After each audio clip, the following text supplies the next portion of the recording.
estudios de abogados de reconocido prestigio, dedicados a la prevención de servicios preventivos y correctivos a nivel corporativo. Actualmente contamos con más de 20 firmas de abogados de reconocido prestigio en los países donde opera. Entre ellos encontramos a los siguientes: Brasil, Nelson Williams Advogados; Chile, Lagos McLean Abogados; Colombia, Brick Abogados; Uruguay, Pérez del Castillo Abogados; Perú, Torres y Torres Lara Abogados; Ecuador, Ceballos Casals Balseca y Bilbao Abogados; Panamá, International Legal Hub; España, EJASO, International Member of ETL Global; Portugal, Cruz Roque Semiao; México, Tavares y Tavares Law Firm; Venezuela, Ponte Andrade Casanova; Bolivia, Lazo de la Vega Abogados; Costa Rica, Surcher Odio y Raven Abogados; Argentina, Badeni, Cantillo, Carricart, Bilbao Abogados; Honduras, ADV Law Firm, Polonia; EMDDP Outsourcing;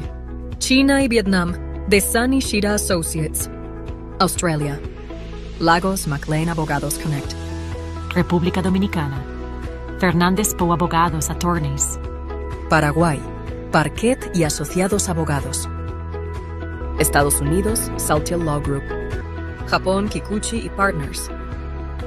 A través de la OL se busca ofrecer a nuestros clientes la posibilidad de contar con asesores legales en distintas jurisdicciones, con la misma calidad, seriedad y confianza que le brinda sus partners legales a nivel local.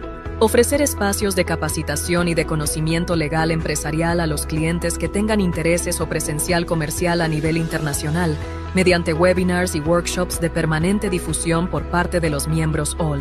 Colaborar con nuestros clientes en su expansión internacional mediante la provisión de servicios legales, de soft landing ágiles y multidisciplinarios debidamente coordinados entre la firma de abogados local y la firma derivada.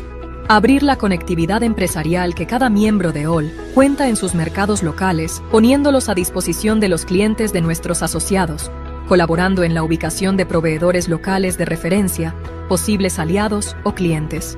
Efectuar análisis legales comparativos a nivel internacional sobre temáticas de interés para nuestros clientes. Juntos somos más, juntos somos OL, Alianza Legal de Firmas de Abogados.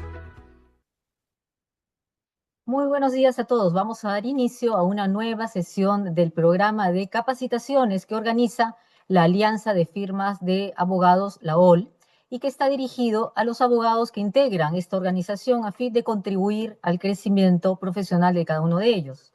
En esta oportunidad, el tema a tratar se ha denominado Hard Law y Soft Law del Compliance, que tiene como objetivo diferenciar entre obligaciones legales vinculantes y estándares no vinculantes de compliance, que aunque no sean ley, pueden influir en la responsabilidad, reputación o debida diligencia de la organización. La presente capacitación será brindada por 6 expositores representantes todos de la OL. En primer lugar, la doctora Catalina Parker, es socia de LM Lagos McLean Abogados, representante de OL Chile. La doctora Luciana Serafín, abogada en Nelson Williams Abogados de OL Brasil. El doctor Eric Tavares Robledo, socio principal de Tavares y Tavares Law Firm de OL México. La doctora Stephanie Ortiz Gines, asociada del área de Compliance de Torres y Torres Lara Abogados de OL Perú. La doctora María Ale López Heredia, quien es gerente de Administración y Finanzas del estudio Pérez del Castillo Abogados y Escribanos de OL Uruguay. E Ignacio Ponte Brandt, socio fundador de Ponte Andrade y Casanova de OL Venezuela.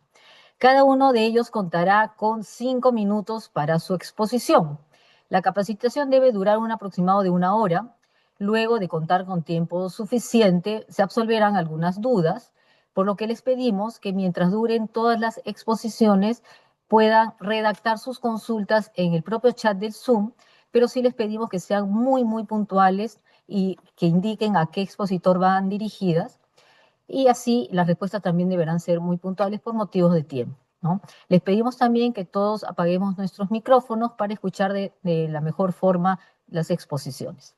Sin más preámbulos, dejamos en el uso de la palabra a nuestra primera expositora, la doctora Catalina Parker, socia de LM Lagos McLean Abogados de OL Chile. Buenos días, Catalina, adelante.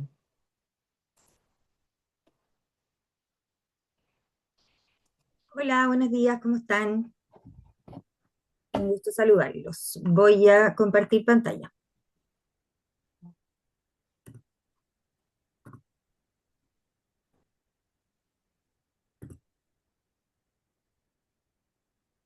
¿Ahí se está viendo la pantalla? Ahora, pantalla completa, por favor. Se Sí, ve, sí. pero no incompleta. ¿Ahora sí? Todavía. ¿No? No, ¿estás presionando la copita de abajo? ¿Sí? Sí, no, si no, no importa, se ve igual, puedes pasarla, como desees. Perdón, un segundo. Yo la veo completa, entonces déjenme, voy a volver a compartirla de nuevo. Sí, no hay problema.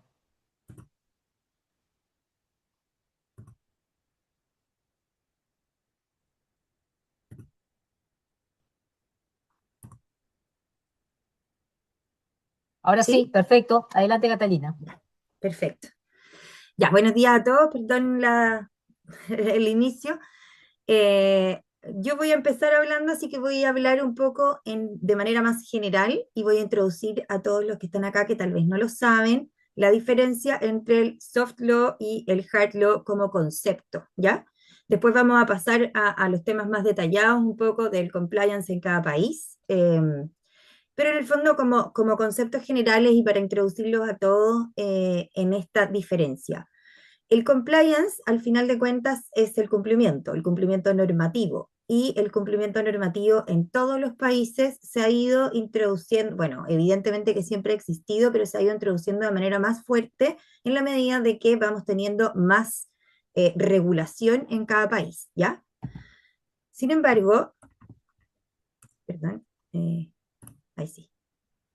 Sin embargo, la diferencia entre el soft law y el hard law que existe en todo en el fondo los países y en todas las legislaciones, es que el hard law es todas aquellas normas de cumplimiento obligatorio cuyo incumplimiento representan una sanción específica determinada en la misma ley, en la misma normativa, en el mismo decreto, dependiendo de cada país, versus toda la normativa, o no normativa, sino que toda la costumbre y toda la legislación, no, que puede no necesariamente ser una ley, un decreto, pero pueden ser certificaciones, costumbres, etcétera, que se utilizan en cada país, pero cuyo incumplimiento no tiene sanción, pero provoca muchos otros beneficios para las empresas, en el fondo los regulados, ¿ya?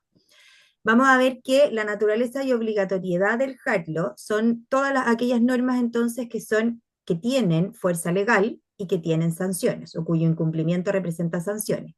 Y el soft law, como decíamos, son estándares voluntarios con valor práctico y obviamente un valor reputacional. El compliance en Chile propiamente tal nació y se estableció en la ley 20393, que es la ley de responsabilidad penal de las personas jurídicas, y nació específicamente para delitos de anticorrupción, lavado de activos, financiamiento de terrorismo, y después se incluyó el delito de receptación. En esta ley se estableció y aquí nació la existencia de un modelo de prevención de delitos para exigir en el fondo un cumplimiento dentro de las empresas, pero este cumplimiento representa para la empresa una atenuación o una exhibición de la responsabilidad penal para las personas jurídicas, que primero era solo respecto de estos delitos, y con el tiempo se fueron incorporando mucho más delitos, y hace poco la Ley de Delitos Económicos estableció 220 conductas adicionales dispersas en muchos cuerpos legales que también representa, o sea, que también dan lugar o eventualmente dan lugar a la responsabilidad penal de las personas jurídicas. Sin embargo, en Chile, el compliance desde la responsabilidad penal de las personas jurídicas está establecida sobre la base del soft law, es decir, no existe una obligación legal de tener un modelo de cumplimiento cuyo incumplimiento, no tenerlo en el fondo, no tener un modelo de responsabilidad penal, no representa en sí misma la responsabilidad penal de la persona jurídica, ni representa sanciones, ¿ya? Sino que tiene beneficios eh, vinculados al soft law, a la reputación, vinculados a la posibilidad de tener nuevos proveedores, de cumplir con tus proveedores, contratistas, etcétera, pero no desde el punto de vista de la exigencia penal, como modelo en sí mismo. Sin embargo, como vamos a ver, sí existen exigencias específicas adicionales en donde ciertas empresas de ciertos rubros y para algunas organizaciones tienen efectivamente obligaciones específicas cuyo incumplimiento sí representa sanciones. Los enfoques internacionales, en el fondo, de distintos países, Francia, etcétera, también tienen, España, tienen programas cuya efectividad, efectivamente, al igual que en Chile, atenúan esta responsabilidad penal. Y como vamos a ver, el estándar tipo más conocido por todos, que representa el soft law, son toda la normativa ISO y las certificaciones ISO, ¿ya? Las certificaciones ISO son, en el fondo, buscan, como lo dice la palabra, certificar a las empresas en distintos estándares normativos, pero no es una obligación específica, no son leyes o regulaciones internacionales específicas que busquen sancionar, sino que buscan complementar la empresa para poder medirte, para poder en el fondo establecer parámetros, como dijimos, estándares de cumplimiento. Te queda un minuto, Catalina. Ya. Aquí, como lo vimos, tenemos las diferencias entre el hard law y el soft law. En Chile, como lo vimos, específicamente la ley de responsabilidad penal de la persona jurídica establece o reconoce la responsabilidad penal de las personas, de las personas jurídicas, perdón, de las empresas, establece que se debe incorporar un modelo de prevención de delito, cuya obligación, como les decía yo, no es una obligación general, es una herramienta clave de las defensas que atenúa o exime de responsabilidad penal, pero no es una obligación que se vaya a sancionar, no es que pueda ir un organismo institucional a perseguirte por no tenerlo. Sin embargo, sí existen ciertas obligaciones específicas de hard law en Chile que son más especiales y específicas a algunas industrias, como las establecidas en la ley 19913, que son de reporte ante la UAF, la Unidad de Análisis Financiero, que obliga a reportar ciertas obligaciones sospechosas, obligaciones en dinero, la normativa específica de la CMF, que es la Comisión de Mercado Financiero, para las entidades fiscalizadas, para las entidades financieras, bancos, etcétera, que tienen un deber de información, de reporte, etcétera. Hay obligaciones establecidas en leyes específicas para ciertos sectores, como algunas obligaciones vinculadas al Servicio de Impuesto Interno, obligaciones tributarias para algunos específicos organismos, o sea, unas específicas instituciones y entidades. Todos tienen la obligación de cumplir, establecidas en las leyes propiamente tales, pero no así de tener un modelo. Sin embargo, hay ciertas áreas específicas que sí tienen obligación de reporte, de tener modelos, etcétera, ¿ya? En la comparación internacional, que no la voy a alcanzar a dar, hay en algunos países, evidentemente, hay actas, bueno, el reglamento de la Unión Europea, el Anti-Bribery Act, etcétera, que tienen obligaciones también algunas específicas directas y otras que son más soft law de directrices o de normativas internacionales. 30 segundos, Catalina. Ok. Acá, con respecto a las normativas ISO, aquí hablamos de sistemas de gestión de compliance en la ISO 37301 y la ISO 37001, que son de sistemas de gestión también, pero estas, como dijimos, son sistemas de soft law cuyo objetivo es poder certificar a las empresas para poder gestionar sus sistemas, empresas, etc. Estas, en el fondo, son normativas también vinculantes para quien las adopta, pero no son específicamente sancionables, ¿ya? En Chile, en el fondo, el sistema completo se estructura sobre la base de modelos de prevención de delito, cuya obligatoriedad depende de la empresa, como dijimos antes. No te van a ir a medir cómo es tu programa, ni qué tiene, ni qué contiene, ni cuándo lo implementaste, sino que requieren de gobernanza, de liderazgo, de identificación de riesgo, de existencia de controles, planes, políticas, etcétera, y de sistemas de implementación. ¿Con qué objeto? Con el objeto de poder implementarlo para mitigar y atenuar riesgo, para crear cultura de cumplimiento y también con todos los mismos objetos del soft law de poder disminuir en el fondo tu exposición al riesgo, de crear una cultura de cumplimiento, pero también de poder crear una cultura de cumplimiento tendiente a poder reputacionalmente dar a conocer al público, a todo el mercado en el fondo, que tú tienes una cultura de ética, de cumplimiento, de gobernanza, que te permite poder decir que cumples ciertas cosas, que tienes certificaciones, que eres una empresa que cumple, etcétera. Y obviamente todo el lado comercial, que es la exigencia que te pueden dar proveedores, clientes, certificadores, etcétera, de que cumples o no cumples modelos de prevención. El objetivo entonces del sistema en Chile es sobre el soft law hacia obligaciones específicas, mucho más vinculantes, especiales, pero se estructura sobre la base de invitar a cumplir y no aún todavía de la exigencia de cumplir. Voy a dar paso al siguiente porque ya se me acabó el tiempo.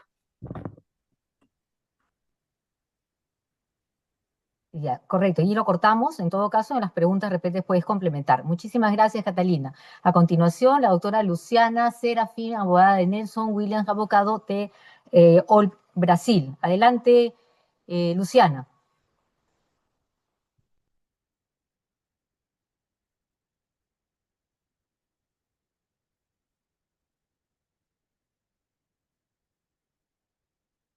Luciana, a ver, ¿tienes algún inconveniente? Ahí está. Sim, Ahí bom está. dia. Buenos Bom días. dia a todos.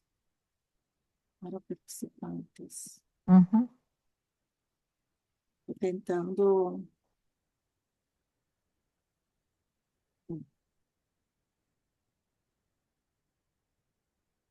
Ujú.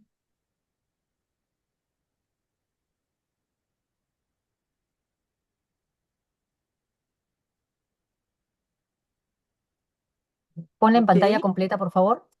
Ok? Perfecto. Adelante. Sim. Bom dia a todos, novamente. Desculpem, vou falar em português. Não Ujú. hablo espanhol, mas compreendo. Irei falar sobre a devida diligência na cadeia de responsabilidade de valor das empresas, na cadeia produtiva dessas empresas. A orientação que eu recebi foi para focar no guia da OCDE, que trata sobre as diretrizes para as empresas multinacionais relacionadas ao compliance e ao cuidado com os direitos humanos. Então, todas as empresas multinacionais, hoje, pelas diretrizes da OCDE, elas devem observar essa conduta responsável voltada não apenas ao compliance, como eu disse, vai aparecer no próximo slide, o tradicional voltado às questões anticorrupção, mas hoje também com um enfoque para a integridade empresarial, tendo a devida diligência como um instrumento para acompanhar toda a cadeia produtiva, toda a cadeia de valor e verificar se elas estão, de fato, cumprindo as regras determinadas em todo o contexto. Então, hoje nós temos um foco voltado para a questão dos direitos humanos, os direitos laborais, que, de certa forma, também se entrelaçam com os direitos humanos, o direito às questões ambientais, suborno, o interesse do consumidor, que hoje está mais atento a toda essa estrutura, atuação da empresa, e como ela desenvolve as suas atividades, a ciência e a tecnologia, e aqui depois eu vou fazer um adendo sobre a tecnologia também como um grande instrumento para essa devida diligência, e a questão da concorrência e da tributação. Esse material em espanhol eu também encaminhei lá no grupo para todos. Eu chamo aqui o compliance tradicional e o compliance contemporâneo, como eu estava dizendo aqui para vocês. Então, tradicionalmente, como Catalina estava nos falando, o compliance ele vem com todo o enfoque de combate à corrupção, fraude, ilícitos, questões relacionadas à lavagem de dinheiro e financiamento ao terrorismo. Hoje, essa vertente mudou, o mercado internacional passa a exigir que as empresas também gerenciem riscos decorrentes de relações comerciais, com fornecedores, prestadores de serviços e demais integrantes de sua cadeia produtiva. Então, essa devida diligência, ela passa a ser um instrumento voltado principalmente para a prevenção. Esse é o grande mote hoje do compliance contemporâneo, o foco na prevenção, e aí, caso venha acontecer algum problema, na efetiva reparação dos danos causados com uma responsabilidade muito acentuada nesse aspecto. Hoje, a responsabilidade da empresa, ela não mais se limita às operações da própria empresa. Como eu sempre gosto de dizer, o compliance, para mim, ele só é efetivo quando ele ultrapassa os muros de uma empresa. Isso eu já falava quando tratávamos do compliance anticorrupção, fraude, ilícito, enfim, que também tem um modo agora em aspectos de direitos humanos, mais ainda. Bom, um caso prático global que eu trago, que nós podemos ter isso como uma referência, é o caso que aconteceu aqui com empresas do mercado têxtil, né? Não está passando, né? O mercado têxtil, nós temos empresas que estão ali com áreas de riscos mais acentuadas, como a indústria têxtil, o agro, a parte de construção civil, são empresas que têm aí já identificado um risco voltado para essas questões de direitos humanos. E, em casos globais, um exemplo deles é o da Zara, onde a Zara foi detectada a prática de trabalho análogo ao escravo por um dos seus prestadores de serviço na ponta da sua cadeia produtiva, mas a empresa Zara, que não tinha uma atuação direta de afronta aos direitos humanos, ela foi responsabilizada, ela teve as penalidades a ela aplicadas, como também a parte da reputação da imagem foi a ela o grande impacto. Ninguém sabe quem é o fornecedor da ponta que utilizava a mão de obra análoga à escrava, mas todo mundo sabe que quem se beneficiou do produto foi a Zara e a penalidade, no caso, foi muito grande. Te queda un minuto, Luciana. Un minuto. Sim. Então, a responsabilidade corporativa passou a defender não apenas as ações da empresa, mas a forma como os parceiros conduzem isso. No caso da Zara, tem um ponto interessante que foi determinado dentro de todo o ajuste que ela reparasse as questões lá da cadeia, lá daquele fornecedor. E, em alguns casos, ela optou por fazer a ruptura do contrato, mas foi dito, não é isso, eu quero que você reformule aquelas condições de trabalho.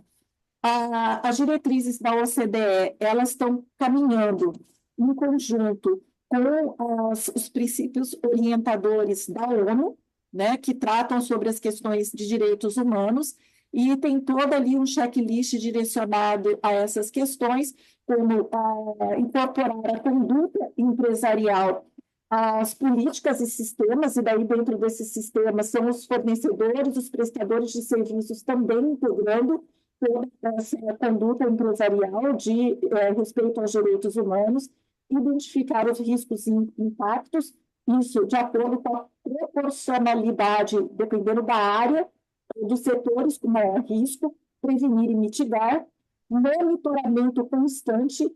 E aqui a inteligência artificial, as novas tecnologias são um instrumento poderoso para auxiliar nesse monitoramento, comunicar e prestar contas dos resultados, a accountability e a transparência, e também reparar e remediar os danos que forem prestados.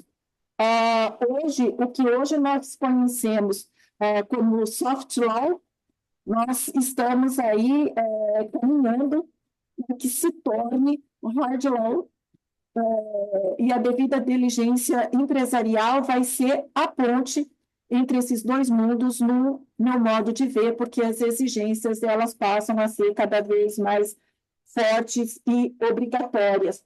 Hoje, também, dentro da relação do Mercosul com a União Europeia, nós também vemos pontos relacionados ao compliance, com foco nos direitos humanos, na proteção dos direitos humanos, nessa relação entre as empresas do Mercosul com a União Europeia.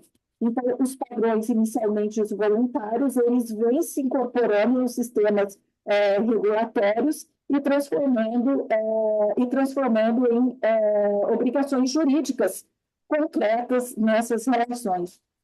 Então, nós precisamos, para que eu possa encerrar, e acentuando o monitoramento contínuo dessa cadeia, responsabilidade do beneficiário econômico, prevenção ao invés de mera reação, uso de tecnologia para identificar os riscos, dever de diligência como instrumento de governança, ele passa também a vir na parte da primeira linha de defesa, dentro de toda essa estruturação estratégica da empresa de governança, e a evolução das expectativas internacionais sobre direitos humanos.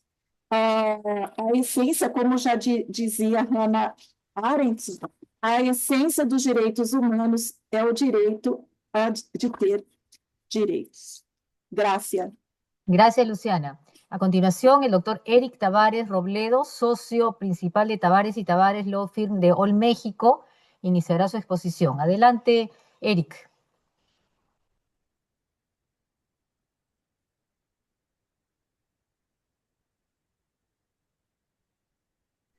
Se ve Buenos perfecto. días a Adelante. todos. ¿Sí pueden ver mi pantalla ya? Sí, perfecto. Adelante. Muy bien. Bueno, pues buenos días. A mí me toca exponer el soft law, ética empresarial y anticorrupción en la alta dirección de las empresas. Entonces, el verdadero cumplimiento no solo consiste en evitar sanciones, sino en construir confianza. ¿Cuántos de ustedes han tenido ya un cliente que les ha pedido o les ha preguntado sobre su programa de compliance como firma? Y eso es exactamente de lo que les hablaré yo un poco. Trataré de no ser reiterativo para no repetir lo mismo que dijeron mis compañeros. Permítanme que no alcanzo. Muy bien. El problema es que la ley ya no es suficiente. El mercado sanciona más rápido que cualquier tribunal en temas reputacionales.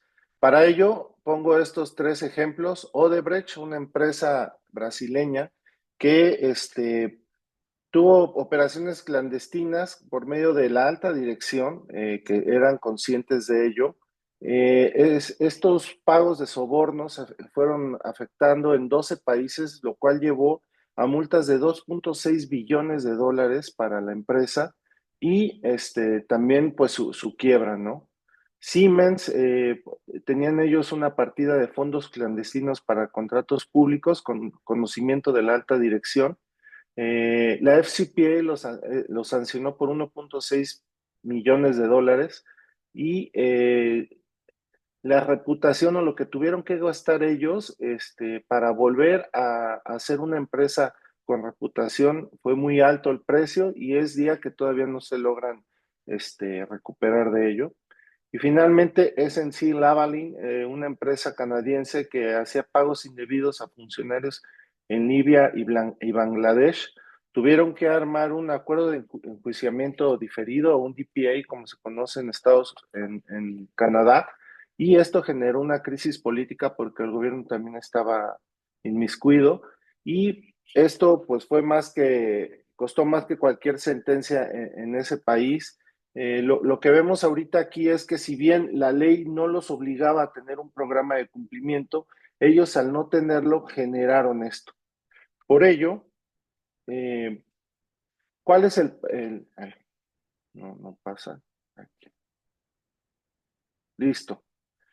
¿Cuáles son las reglas que el mercado aplica hoy?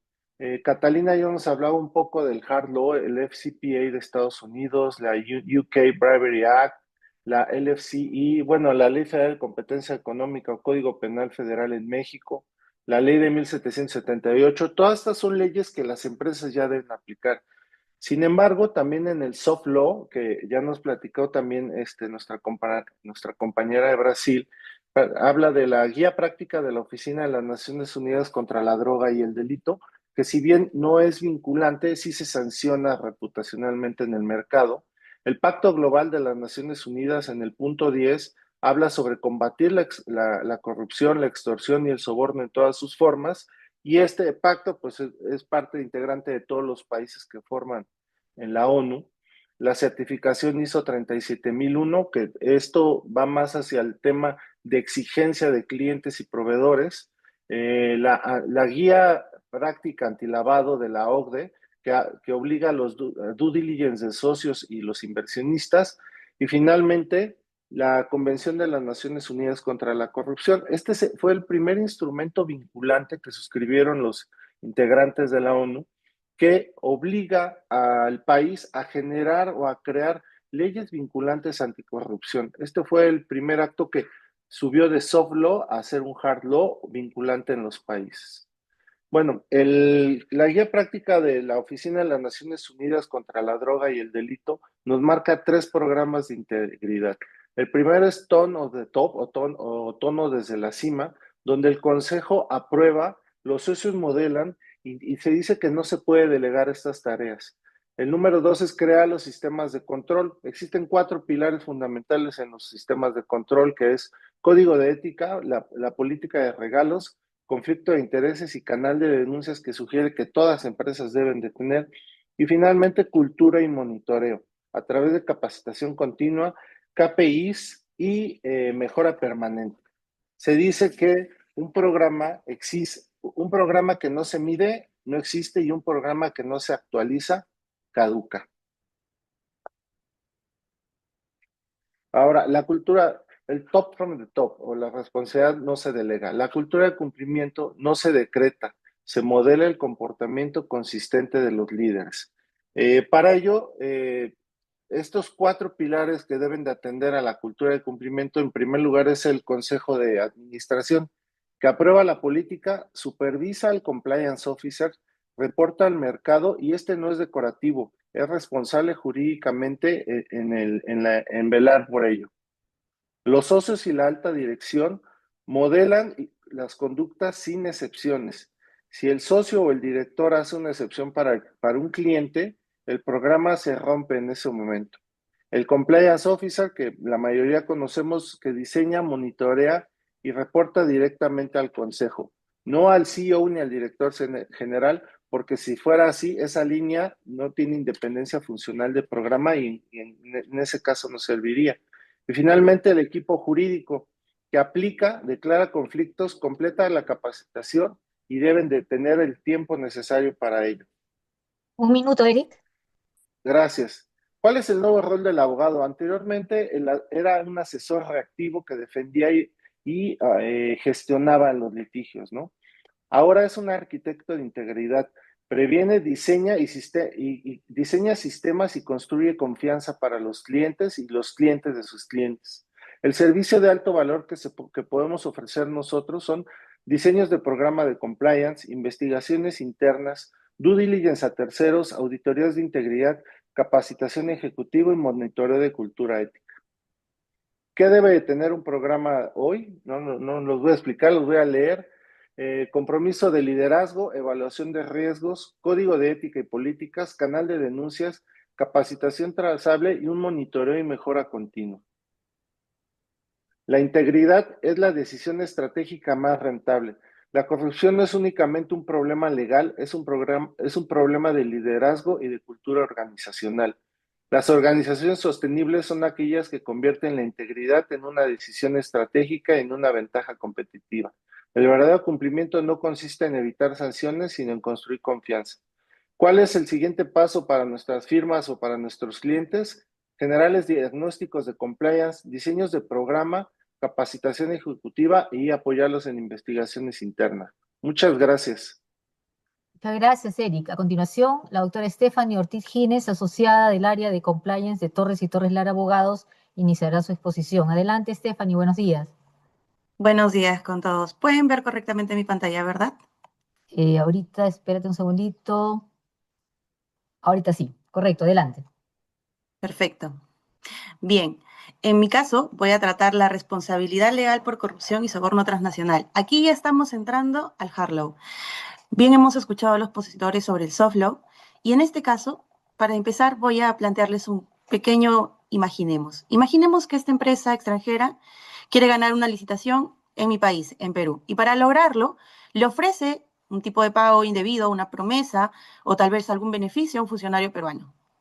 En estas situaciones ya no estamos hablando de probablemente alguna falta ética o reputacional. Aquí vamos a hablar ya de corrupción, soborno y responsabilidad legal. Este es el punto de partida del hard law. En el hard law vamos a encontrar, como bien ya lo ha mencionado Catalina, normas obligatorias que imponen consecuencias jurídicas en materia de corrupción. Por ejemplo, el marco internacional que puedo citarles ahora es la Convención de las Naciones Unidas contra la Corrupción, la llamada UNCAC. Esta no va a sancionar directamente a las empresas, sino que va a fijar esos estándares internacionales para que cada Estado parte la adopte en su legislación nacional. Y, por ejemplo, en el artículo 26 exige adoptar medidas para establecer responsabilidad de las personas jurídicas por delitos de corrupción.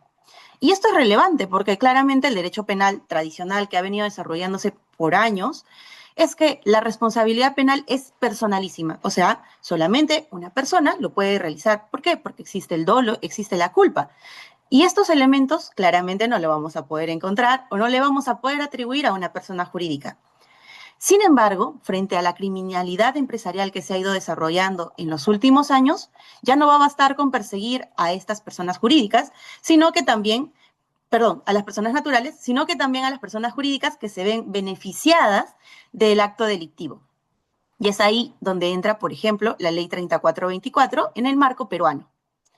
Para explicarles un poco más sobre la ley, quisiera iniciar diciéndoles que esta ley inició con el nombre de ley que atribuye responsabilidad administrativa por el delito de cohecho activo transnacional, o sea, por el soborno transnacional que se realizaba a los funcionarios extranjeros. Pero luego, que es la tendencia, creo que en casi la mayoría de los países, por lo que he estado viendo, es que se vaya incrementando los delitos o los tipos penales que involucra esta ley para atribuirle responsabilidad penal o administrativa, como se puede llamar, a la persona jurídica.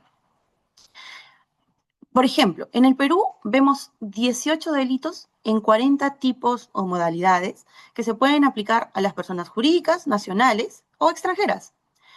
Es decir, si una persona jurídica extranjera sobornara también a algún funcionario peruano para obtener algún tipo de ventaja o beneficio en una licitación, no solo va a responder la persona natural involucrada, sino también la persona jurídica.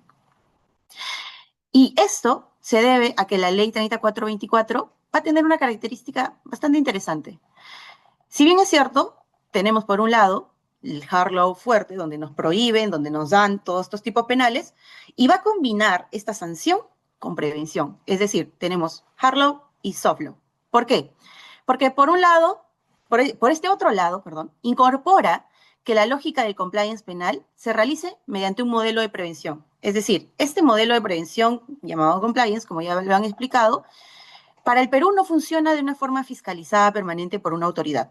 Es decir, yo tengo mi sistema implementado en mi empresa, pero no va a venir una entidad a decir, acá esta empresa sí tiene y esta empresa no tiene. Simplemente es una forma de autorregularlo.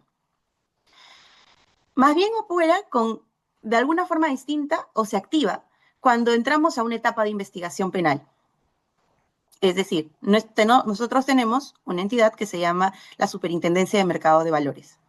Y su intervención solamente es para la fiscalización cuando ya existe una investigación y la persona jurídica alega que tiene un modelo de prevención. ¿Por qué? Porque en el juicio va a poder tener, posiblemente, si es que se hubiera comprobado que existe un delito que le haya beneficiado, va a poder tener o un eximente o un atenuante.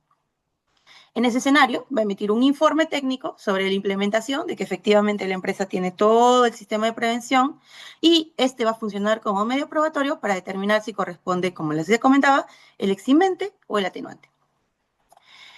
Y en conclusión, para cerrar mi breve participación, y espero que les haya agradado, la UNCAC va a fijar nuestro estándar internacional. Nos va a decir cómo es que nuestra legislación nacional debe adaptarse. El Código Penal claramente lo va a recoger para las personas naturales Y vamos a tener a la ley 3424 que lo aterriza en el Perú, consolidando un régimen de responsabilidad dentro del proceso penal y de forma incluso preventiva. Por eso, en el Perú, el compliance no solo va a castigar, no solo va a tener, si es que no has implementado, podemos tener una multa, una inhabilitación, incluso la disolución de la persona jurídica, sino que también vamos a tener este lado preventivo, donde incentiva a las empresas a generar su propio control de riesgos y al demostrar, si es que hubiese la comisión del delito, que hicieron razonablemente todo lo necesario para prevenir algún acto de corrupción. Y con esto termino mi presentación agradeciéndoles más por el tiempo. Muchísimas gracias, Stephanie. A continuación, la doctora Mariale López Heredia, gerente de Administración y Finanzas del Estudio Pérez del Castillo Abogados y Escribanos, representante de OL Uruguay. Adelante, Mariale. No. Hola, buen día. ¿Se ve? Sí, perfecto. ¿En la adelante. presentación? Sí, se ve. Adelante. Bien. Bueno, muy buenos días a todos. Gracias a Olga y al Comité Compliance por este espacio de intercambio bien interesante. Y voy a comenzar con una reflexión que me parece algo muy valioso. Y es el tema que la confianza probablemente es el activo más valioso que podemos tener. Sin embargo, esta se puede construir en décadas, puede durar años, pero perderse con una sola operación que sea mal gestionada.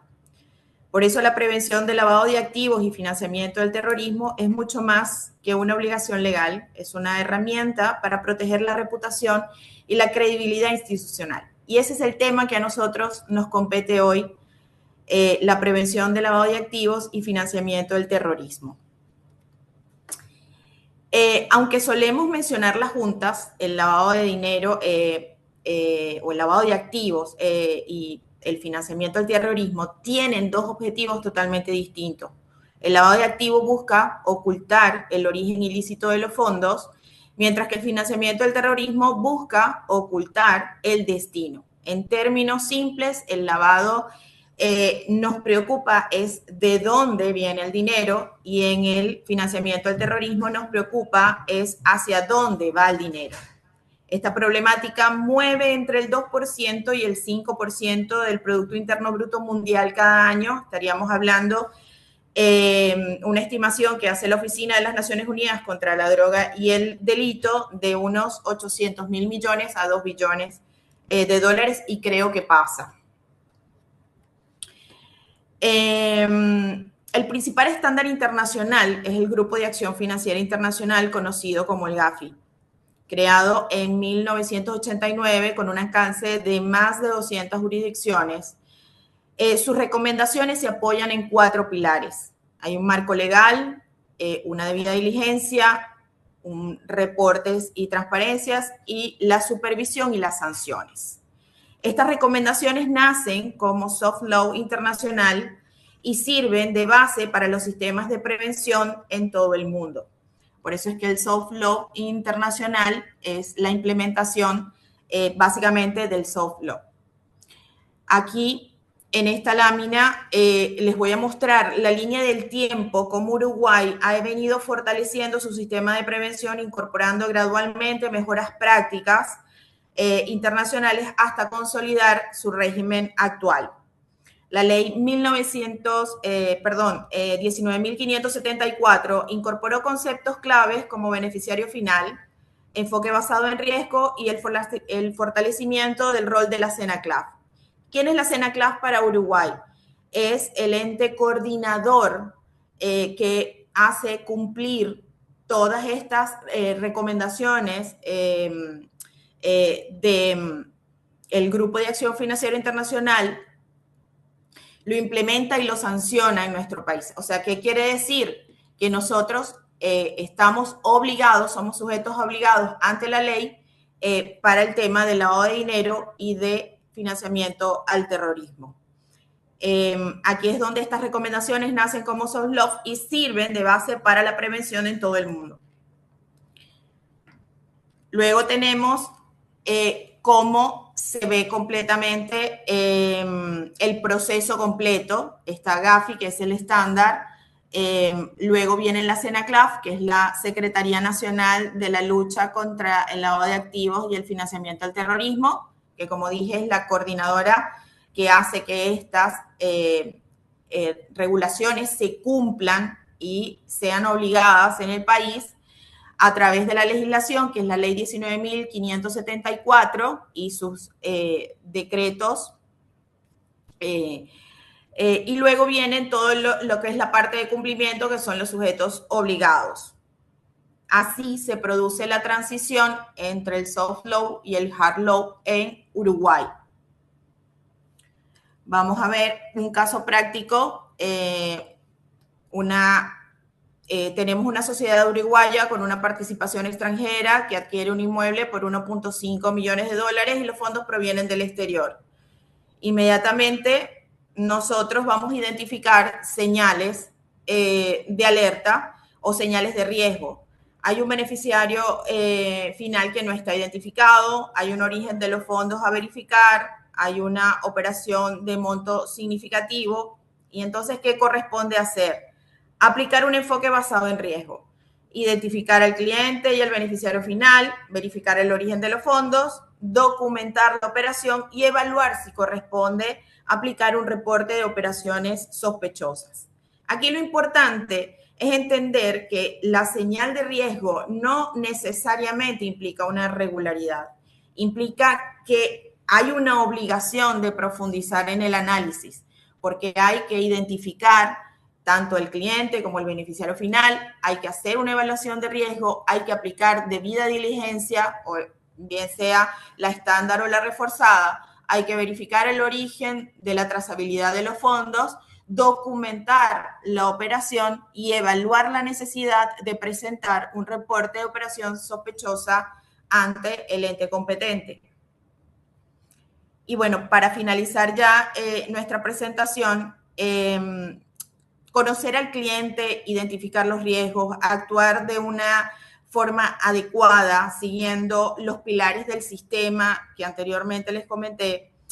Ahí entendemos que el compliance ya no es un costo para las empresas, ni para las oficinas, ni para los profesionales que trabajen obligados a la norma. Es la capacidad de transformar la obligación legal en confianza, en transparencia y en un gran valor para la organización, porque estamos hablando de reputación.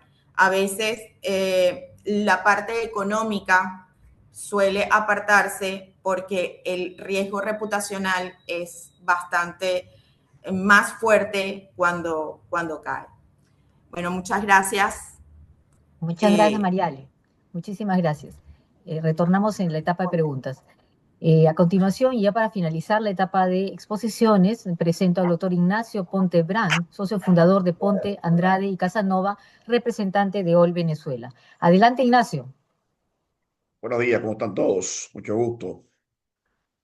Bueno, mi exposición va a versar sobre la protección de datos personales y el compliance digital, que tiene ciertas reminiscencias con la exposición que hizo nuestra compañera de Perú. Para empezar, hay unos conceptos jurídicos esenciales que tenemos que saber, que son los datos personales de cualquier persona, por así decirlo, puede ser natural, o sea, jurídica.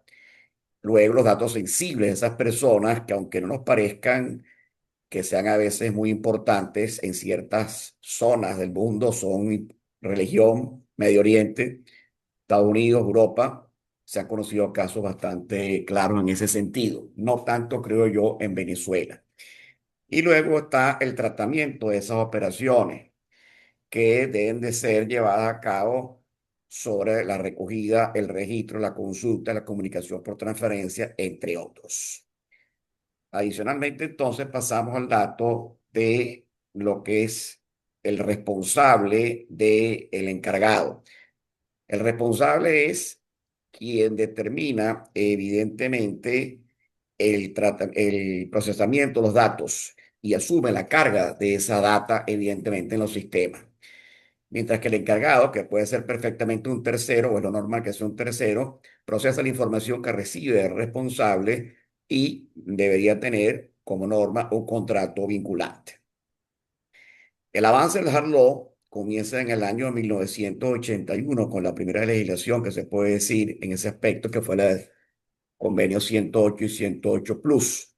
Debo añadir como nota personal que cuando yo estudié en la universidad, pues no nos enseñaron absolutamente nada de esto, porque esta legislación viene orientada por las tecnologías y por la inteligencia artificial últimamente. En aquella época prácticamente no había ningún tipo de regulación y de hecho, como veremos más adelante, todavía hay muchos países en el mundo o que no la tienen expresamente o que la tienen derivada por otras normas de su sistema legislativo. Pero en todo caso, el responsable, pues, es quien determina el fin y y el encargado es quien procesa esa información que recibe. Como dije antes, el convenio, la convenio 108, 108 Plus es el primero que se hace desde Europa.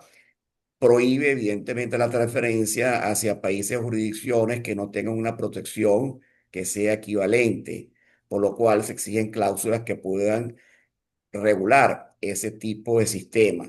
Y en lo que respecta a la inteligencia artificial, pues hay una obligación de transparencia y de minimización de datos en ese entorno, además del derecho, como se señala en la lámina, de exclusividad algorítmica sin supervisión humana real, con lo cual evidentemente se llega a ese punto.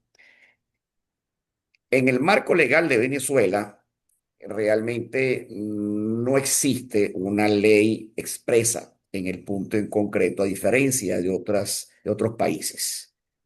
Solamente en la Constitución del año de 1999 se incluyó por primera vez, aunque ya venía siendo recogido de una manera convencional, la acción de habeas data en los artículos 28 y 60 de la Constitución. Básicamente esa acción de habeas data, como lo dice su nombre, posibilita a una persona exigir a un tercero que le entregue información que tiene en su poder y que en principio no debería revelar.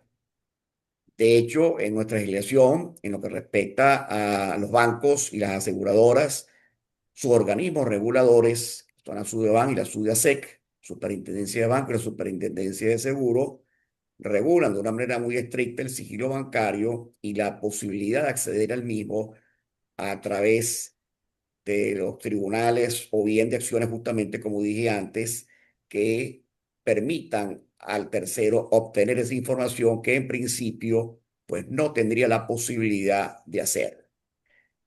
Tampoco que Venezuela quede desprotegida de la posibilidad de establecer responsabilidades por presuntas o posibles violaciones al sistema de los datos personales y el compliance digital. En ese sentido, tenemos dos estamentos legales. El primero es nuestro Código Civil, que regula ampliamente la responsabilidad del tercero o del principal por el hecho de su subordinado. Es decir, que cualquier violación que sea ilegal por parte de una persona que se pueda calificar como responsable del tratamiento o contratado por el responsable del tratamiento puede ser perfectamente sancionada bajo la legislación venezolana. La otra ley que también se regula ese aspecto es la ley de delitos informáticos de mucha más reciente vigencia, ya que el código nuestro, aunque con sucesivas reformas, es del año de 1942 y parte del proyecto franco-italiano de las obligaciones. La ley de delitos informáticos se enfoca más en el aspecto de la indebida revelación de datos y la violación de las comunicaciones digitales y establece mayormente sanciones de tipo penal, pero está mucho más actualizado, evidentemente, que el Código Civil, porque como lo señalé antes, es más que todo de responsabilidad y del año de 1942. Hay una sentencia de la Sala Constitucional del año 2025, bastante reciente, que ratifica lo antes señalado en el sentido de que la acción de habeas datas prácticamente es casi que ilimitada y le da competencia a los tribunales de municipio para conocer este tipo de causas. En Venezuela hemos tenido varios casos de que afectan a la conversación que estamos teniendo en el presente momento. La primera de ellas fue en el año 2024, cuando la operadora Digitel, que es prácticamente la segunda o tercera operadora de telecomunicaciones en el país, fue objeto de un ataque. Básicamente, es algo frecuente, lamentablemente, que sucede en el mundo de la informática. Fueron objeto de un ataque cibernético, vamos a llamarlo así, y encriptaron parte de su información y infraestructura, y pidieron un rescate, evidentemente, en criptomonedas. En definitiva, nunca se supo exactamente lo que pasó, pero sí, obviamente, se sintió en el mercado la situación que afectaba, y lamentablemente hemos conocido con otros clientes nuestros que han tenido situaciones similares, más que todo por deficiencias, a veces, muchas veces, en la protección de sus datos, y que permiten la introvisión, por así decirlo, de un tercero y la revelación de esa información a el público. Un minuto, Otro dato, Ignacio. estamos en el minuto ya. Otro dato, otro caso bastante reciente que ocurrió fue el denominado Cachea. Esto ocurrió a principios de año. También fueron objeto de una intromisión y se filtraron una serie de data sensible. Como antes dije, hay datas no tan sensibles y datas sensibles. Quiero una data sensible los clientes porque arreglaban prácticamente toda su información personal, que es lo que se busca efectivamente proteger en este sentido. Al final, pues se logró controlar, por así decirlo, esa situación. Y también hubo otro caso, más o menos en la misma época de Cachea, de una fintech que también fue afectada en sus sistemas de pagos por un ataque, vamos a llamarlo cibernético otra vez. Aquí en Venezuela estamos con ataques cibernéticos del año 2024, con un proceso eleccionario.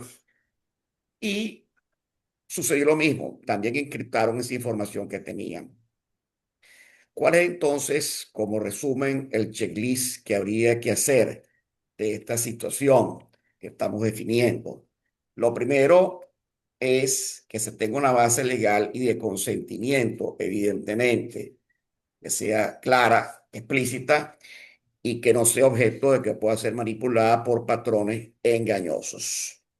Lo segundo, que esas transferencias bajo estándar sean formalizando los flujos internacionales y con países que carezcan de protección equivalente, y para ello la única fórmula de blindarse sería tratar de suscribir convenios, contratos o cláusulas que permitan subsanar las deficiencias de ese país al cual va la información.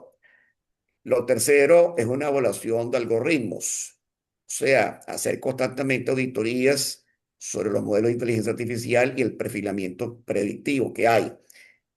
Esto es muy importante porque en los casos que señalé antes, probablemente esta evaluación no se hizo o era deficiente, evidentemente. Como cuarto punto, control de aliados y encargados. Es fundamental también para evitar cualquier problema que se tengan los sistemas de protección cifrados, restringir el acceso a la información que no se deba revelar, evidentemente, penalizaciones a los contratistas que se pueden establecer, como lo dije antes, con el Código Civil, la misma ley de delito informático, y con los proveedores o procesadores de terceros. Y por último, tener un plan de contingencia. Esto es fundamental y de hecho lo activaron tanto Digitel o Cachea en sus posiciones que sufrieron, de que tan pronto como se conozca una filtración masiva o no masiva de los datos, tomar las medidas lo más urgentemente posible para remediar esa situación y notificar bien a los usuarios o bien a los organismos legales y públicos que puedan estar involucrados en la operación. Bueno, muchas gracias entonces por su tiempo y saludos. Gracias. Muchas gracias, Ignacio. Bueno, hemos concluido las exposiciones y ya por un motivo de tiempo solamente vamos a poder hacer una pregunta por expositor. Les pedimos, por favor, que las respuestas sean muy puntuales. Iniciamos con Catalina, de Chile. Catalina, si un estándar no es obligatorio como una norma ISO, ¿por qué una empresa debería invertir tiempo y recursos en implementarlo? Hola, bueno, como les dije un poco, por, así como para resumirlo, por dos motivos fundamentales. Primero que nada, porque, como lo vimos, tiene un componente reputacional el cumplimiento, y el cumplimiento en todo sentido, aunque sean bajo estándares de certificación o normativa ISO y no un cumplimiento obligatorio, sancionatorio, tiene en el fondo este componente de poder ponerse un poco la chapita de la certificación o del cumplimiento que te va a permitir, evidentemente, poder dar a conocer tus propios estándares de cumplimiento, etcétera, lo que es hoy día muy bien valorado por el mercado, y no solo por el mercado a nivel bolsa, a nivel cómo se comportan tus acciones, que sí es muy notorio, y en el fondo en los casos de corrupción se ha visto cómo se puede desplomar una acción en un mercado abierto al día siguiente de que se da a conocer un caso de corrupción, pero también hoy día que todo se sabe y que el mundo es muy digital y muy rápido, son los mismos consumidores los que pueden sancionar empresas al no consumir un determinado producto al día siguiente de un caso emblemático de corrupción. En Chile se dio un caso del papel higiénico, de hecho, en donde el mercado sancionó abiertamente y cambió de marca, en la marca más común que había en el mercado, cambió de marca durante mucho tiempo. Después se perdonan las cosas, pero en el fondo se da y es bastante claro. Y el segundo componente es un componente mucho más económico y ya no solo reputacional, y es porque te lo exigen los proveedores grandes. Al día de hoy, las empresas grandes, las empresas mineras, las transnacionales, etcétera, tienen estándares elevados que van más allá del cumplimiento sectorial obligatorio de cada normativa local, sino que buscan internacionalizar los estándares de cumplimiento a normativas internacionales, a normas ISO, certificaciones, y te dejan fuera muchas veces como empresa del pool de proveedores si es que no cuentas con determinados estándares, y por eso sí es recomendable el día de hoy para las empresas que asesoramos, sobre todo las internacionales, y por eso se invierte, por eso se busca proteger y por eso se busca tener estándares que tengan un cumplimiento como transnacional y que pueden ir mucho más allá del solo hard law de la sanción, sino que del incentivo, y van mucho más a través de incentivar la búsqueda de este cumplimiento y soft law. Por eso son las dos principales razones. Muchísimas gracias, Catalina. Una pregunta para Luciana. Le han puesto en español y en portugués, Luciana. Yo la leo en español. ¿Por qué, bajo las directrices de la OCDE, las empresas deben mirar más allá de sus propias operaciones y preocuparse por los impactos que pueden generar sus proveedores? Graça. Bom, porque elas são responsabilizadas diretamente, e não apenas financeiramente, mas imagem e reputação, como vários aqui já mencionaram. Esse tem sido um fator muito forte dentro das relações comerciais. Como o Eric disse, o mercado sanciona mais rápido que o tribunal, né, Eric? E é exatamente isso. Hoje, o consumidor ele está muito atento a todas essas questões, e ele é um dos fatores que diz, não, não quero consumir da empresa que afronta, no caso do meu tema, direitos humanos, né, que não observa, que não garante condições mínimas de dignidade aos seus trabalhadores. Então, e que esse produto que eu estou consumindo vem desse sacrifício, de uma situação não sustentável, e então o consumidor ele tem sido um fator aí muito forte também nesse contexto. E dentro das relações das empresas, no impacto até reputacional, isso está impedido não só afetando os negócios já existentes da empresa, né, com rupturas contratuais, como impeditivo também para celebrar novos contratos. Então, o impacto financeiro nessas empresas, ele é muito grande.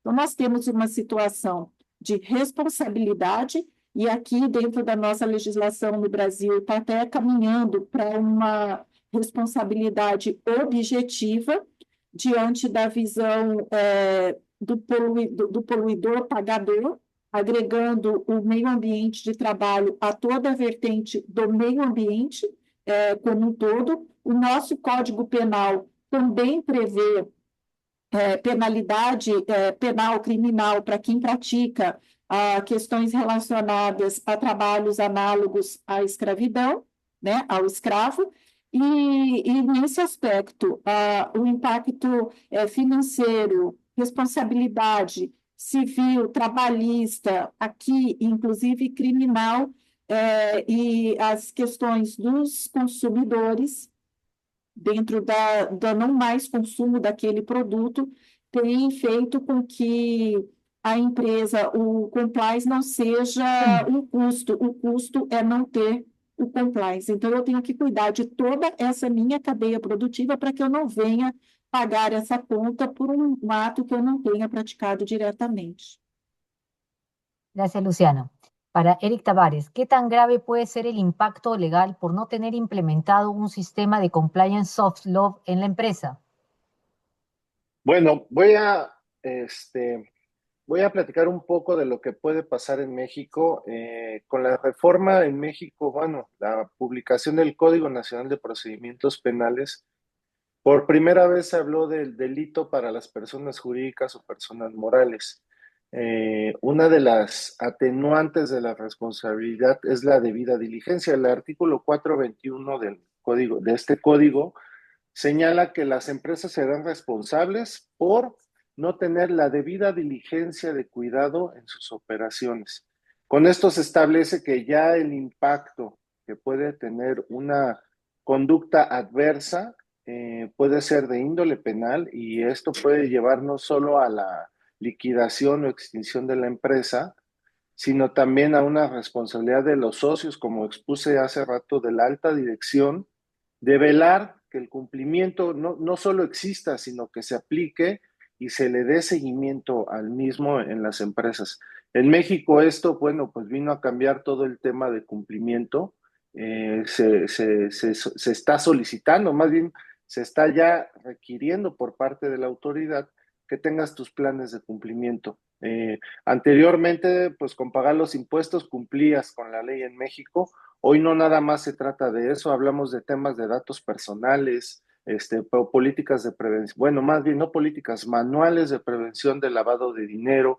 Existe un sistema nacional anticorrupción para prevenir el cohecho, ¿no? Entonces, todo este conglomerado de leyes que existe en México partiendo del Código Nacional de Procedimientos Penales es lo que ha hecho que pues el no debido cumplimiento de la ley o la prevención antes de ella puede ocasionar un fuerte impacto hacia la empresa.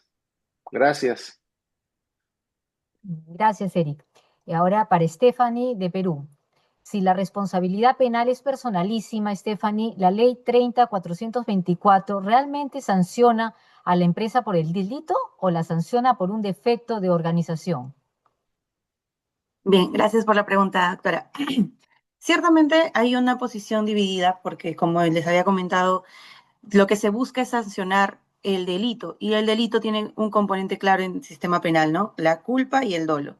Pero si la persona jurídica no tiene, como bien se ha planteado en la pregunta y es una buena disquisición, lo que se está sancionando al final y al cabo es que no se haya tomado la debida diligencia, no se haya buscado cómo prevenir este tipo de situaciones, y mucho menos se ha tomado algún tipo de control interno frente a los riesgos que se está expuesto. Por eso es que incluso en nuestra ley el sistema de prevención de delitos tiene como elemento indispensable identificar los riesgos mediante una matriz, por ejemplo, y poder frente a ellos, generar, por ejemplo, políticas, generar manuales, generar algún tipo de situación o procedimiento ante alguna posible comisión del delito. Y como bien lo mostré en mi diapositiva, no siempre vamos a estar ante delitos de corrupción, que es el caso que me tocó, sino incluso ante delitos que tengan que ver completamente con temas distintos, porque hay delitos aduaneros, hay delitos tributarios. Entonces, si la empresa no ha tomado la debida diligencia de capacitar a sus trabajadores, de enseñarles cuáles son los delitos, en qué situaciones podemos estar frente a estos delitos, claramente la sanción ya no va per se por el delito y el beneficio, sino porque como empresa no tuvimos la oportunidad para generar estas situaciones y evitarlas. Esa sería por mi parte, doctora. Muchas gracias. Finalmente, Ignacio, de All Venezuela. Ignacio, perdón, Mariale, me estoy saltando Mariale. ¿Cómo se transforman las recomendaciones del GAFI en obligaciones exigibles para abogados y escribanos en Uruguay, Mariale? Bueno, las recomendaciones de Gafi constituyen estándares internacionales de soft law. ¿Qué pasa en Uruguay? Uruguay las incorpora mediante su legislación, mediante la ley, que ya ha venido evolucionando. Hay unas normativas complementarias inclusive, y ahí es cuando se transforman las obligaciones de hard law aplicables a sujetos obligados. Todo esto lo hacen a través de la coordinación de un ente muy importante que es la CENACLAF, que es la Secretaría Nacional de Lucha contra el Lavado de Activos y el Financiamiento al Terrorismo. Esto es un organismo rector. Entonces, a través de este organismo, las recomendaciones de Gafi se aplican en el sistema uruguayo. Ellos coordinan, implementan que el sistema se aplique y aparte de esto, pues obviamente generan las sanciones que están bien especificadas en la ley. Entonces, los abogados y escribanos en Uruguay que pertenecen al sector no financiero deben obligatoriamente cumplir las recomendaciones de Gafi en el Uruguay. Muchas gracias, María. Y ahora sí, finalmente, la pregunta para Ignacio. Con vista al marco legal actual en Venezuela, ¿se tiene pensado poner en vigencia una ley que regule específicamente el tema, Ignacio?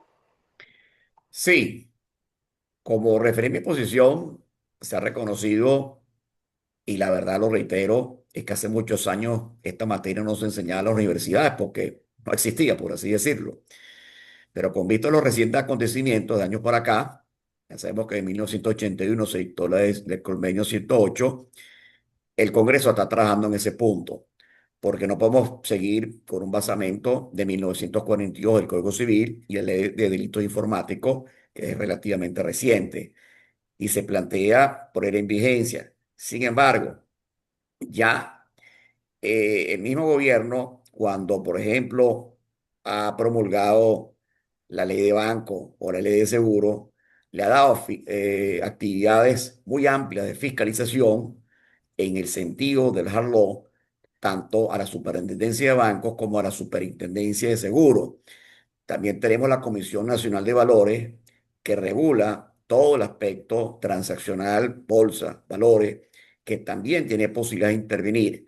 Es decir, que si bien es cierto es que no hay una ley expresa en la materia, indirectamente se han venido atendiendo esas necesidades a través de promulgación de leyes de sectores en específico o de bien de darle implementación a ciertos organismos institucionales. Otro aspecto que se está trabajando es el llamado libro gris, que es prevenir el lavado de dinero y todo lo asociado a esa área que el gobierno también ha venido trabajando. Entonces podemos decir que sí, que próximamente esperemos que se promulgue la ley respectiva. Excelente, muchas gracias. Gracias a nuestros 6 expositores del día de hoy, representantes de OL de Chile, Brasil, México, Perú, Uruguay y Venezuela. A continuación, cedo el uso de la palabra al presidente del Comité Legal de la OL, el doctor Eric Tavares Robledo, quien brindará unas palabras de agradecimiento y cierre del presente evento. Adelante, Eric. Gracias, Silvia. Bueno, gracias a los ponentes del día de hoy que nos acompañaron y a todos los abogados de las firmas integrantes de la OL. Esta fue la primera sesión de este comité de cumplimiento. La idea o este comité fue creado para intentar, o más bien homologar a nuestros clientes en los estándares internacionales de cumplimiento que deben de tener, tanto hard law y soft law, buscando tener un puente de cumplimiento desde México, Estados Unidos, hacia abajo, Centroamérica, LATAM, y también conocer de Europa para que nuestras empresas, nuestros clientes puedan exportar e importar servicios sin que tengan que tener ese bloqueo o ese, vamos a decir, desconocimiento del cumplimiento legal a nivel internacional. Lo que se buscará en un futuro es certificar a nuestros clientes en cumplimiento legal en un alto estándar que se va a establecer dentro de este comité. Entonces, si quieren o están interesados en pertenecer a este comité, acérquense a los socios o a los responsables de la OL en sus firmas para que puedan participar con nosotros y generar bases de conocimiento y actividades como las del día de hoy. Muchas gracias a todos. Silvia, muchas gracias. Gracias, compañeros. Y pues nos estamos viendo ahora en la siguiente charla que va para clientes, donde esperemos ya tener este puente de cumplimiento a nivel internacional. Excelente. Con esto damos por finalizado nuestro webinar. Esperamos reencontrarnos pronto en otros eventos. Seguimos trabajando y apostando por nuestros países y nuestros clientes. Muchas gracias y buena salud para todos. Adiós. Gracias. Gracias, Leo. Gracias. Alianza Legal de Firmas de Abogados.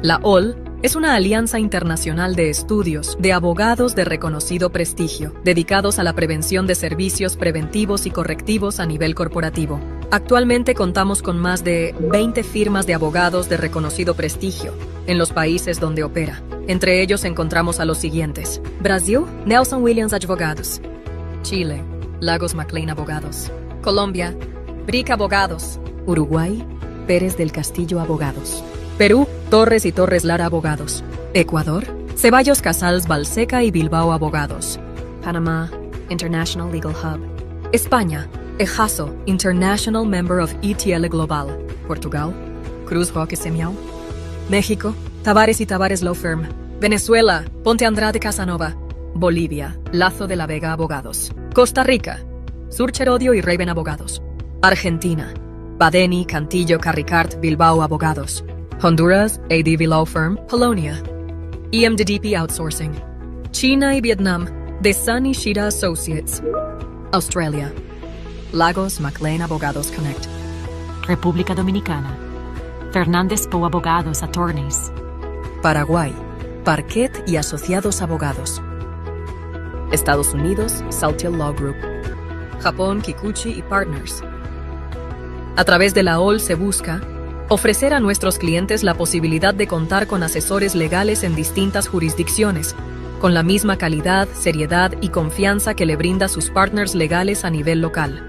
Ofrecer espacios de capacitación y de conocimiento legal empresarial a los clientes que tengan intereses o presencial comercial a nivel internacional, mediante webinars y workshops de permanente difusión por parte de los miembros OL. Colaborar con nuestros clientes en su expansión internacional mediante la provisión de servicios legales, de soft landing ágiles y multidisciplinarios debidamente coordinados entre la firma de abogados local y la firma derivada. Abrir la conectividad empresarial que cada miembro de OL cuenta en sus mercados locales, poniéndolos a disposición de los clientes de nuestros asociados, colaborando en la ubicación de proveedores locales de referencia, posibles aliados o clientes. Efectuar análisis legales comparativos a nivel internacional sobre temáticas de interés para nuestros clientes. Juntos somos más, juntos somos OL, Alianza Legal de Firmas de Abogados.